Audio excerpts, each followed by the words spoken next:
войници и 500 оръдия настъпват към София и Видин. Сърбия започва войната с двете си елитни армии – Тимошка и Нишавска, съставени от добре обучени и въоръжени офицери и войници.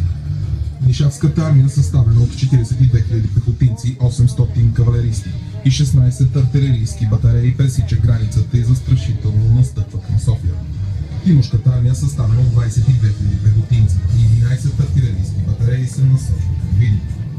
Следващите няколко дни сръбската армия достига 120 000 човека.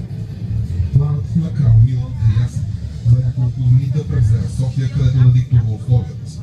А те са: разкъсване на България като територията на Запад от река Искър да премине в Сърбия, сръбска окупация над останалата част от княжеството, преместване на българската столица от София в Търново, военен парад на сръбската армия в столицата на България, оглавяван от самия Милан, огромна парична компенсация. Но главната цел на Сърбия е да постави под свой контрол столицата София, като по този начин отрежа окончателно връзката на България с македонските земи. Войната изглежда предрешена. Сръбската армия е добре обучена и въоръжена, войска с самочувствие и боен опит. България е свободна държава едва от 7 години.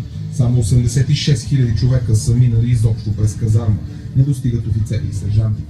Недостигът на команден състав е с почти 50%, няма нито един генерал. Пушките в пехотата са стари, не достигат боеприпаси.